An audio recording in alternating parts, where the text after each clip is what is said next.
Olha, Vitor, o ex-ministro Celso de Mello, né, que fez aí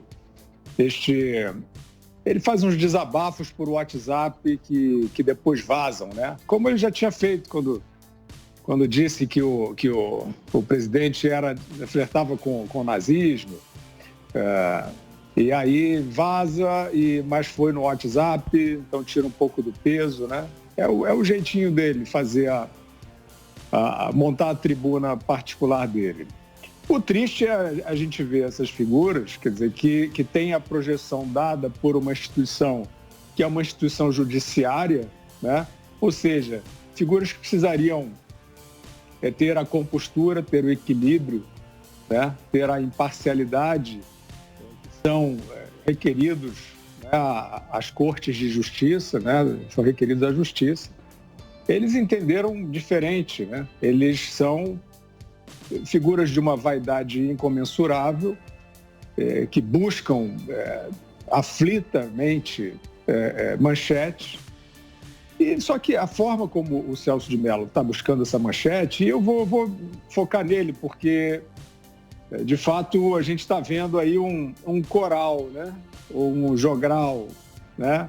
Todos eles, ontem era o Gilmar e o Fux falando de omissão, né? Casualmente ali, a mesma palavrinha, omissão.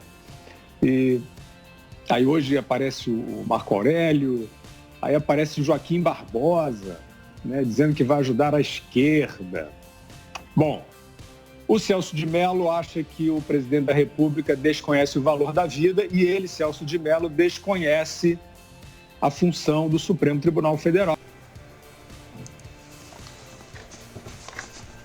Vaidade incomensurável, diz o Fiuza, e o PVC acrescenta uma autêntica fogueira de vaidades.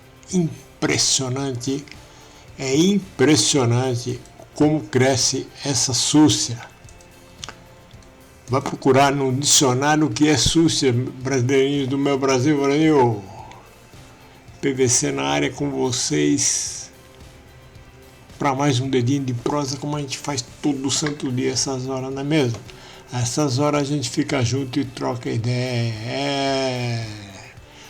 O tema principal ainda continua sendo a súcia.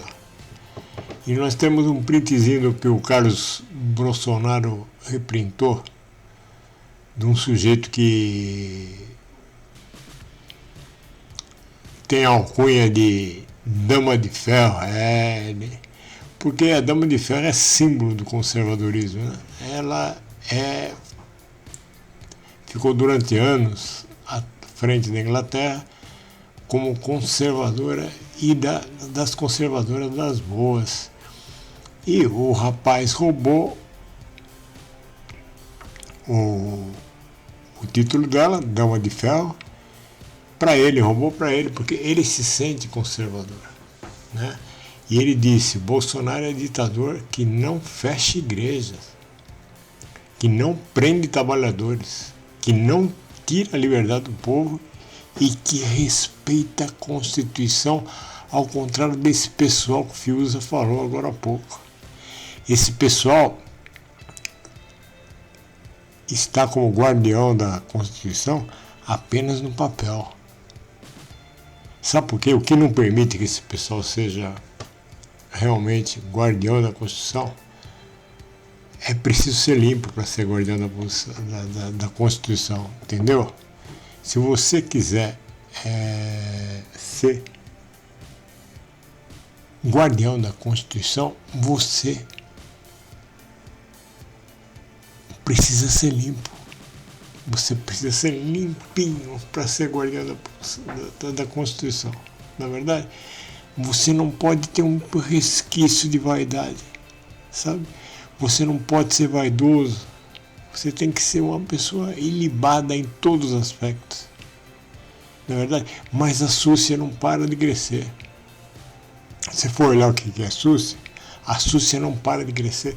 E quanto mais gente vai fracassando na tentativa de derrubar o homem, mais gente vai chegando. Você reparou que não para de chegar gente? Gente que estava no ostracismo há anos está revivendo.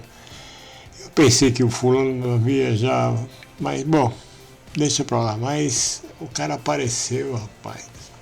E olha, até outro dia eu tenho um vídeo dele aqui na plataforma, ele elogiando o homem, um dos raríssimas exceções.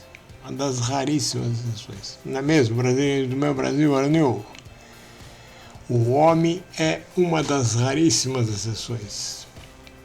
O PVC está indo embora, o PVC passou para deixar uma mensagem curtinha para você do que a vaidade representa. Deus abençoe você, Deus abençoe a família de vocês. O PVC passou para deixar uma mensagem para vocês do que a vaidade representa. Inscreva-se!